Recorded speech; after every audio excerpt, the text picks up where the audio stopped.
एक बार भगवान भोलेनाथ का एक भक्त था जिनका नाम था रामदास।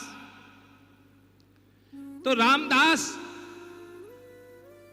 के भावों से प्रसन्न होकर भोले बाबा प्रकट हुए और कहने लगे, रामदास अब कैलाश मानसरोवर चलो, आप यहां नहीं रहना, वहीं भजन करना। रामदास बड़े सरल थे बेचारे।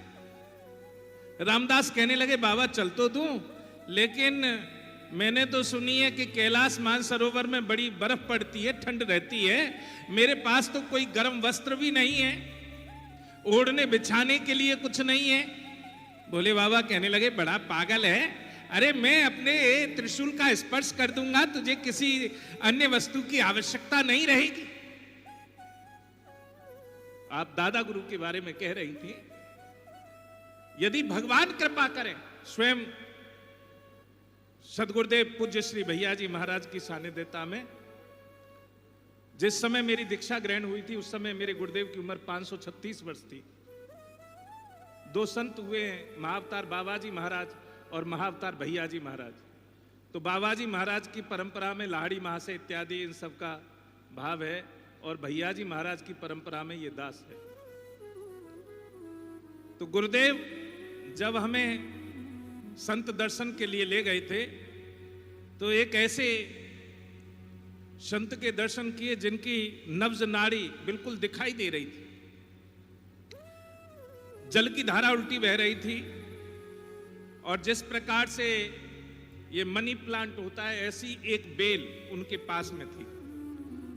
जल हमेशा ऊपर से नीचे को बहता है, लेकिन वो जल नीचे से ऊपर को बह रहा था।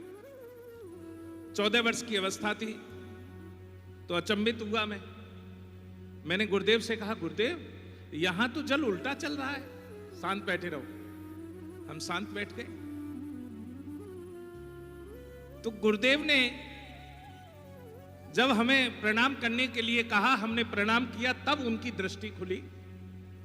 तो गुरुदेव से कहा, इसी के लिए इतना समय व्यतीत किया? तो उन्होंने कहा, जी। अब कितने दिन यहां भ्रमण होगा? तो उन्होंने कहा, एक सूर्य यानी एक मास।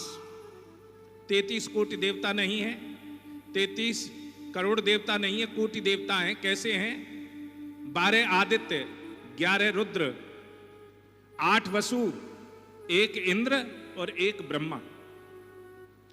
12 आदित्य चैत, वैशाख, जेठ, अषाढ़, सावन, भादो, क्वार, कार्तिक, अगहन, पूस, माह, फागुन। 8 वसु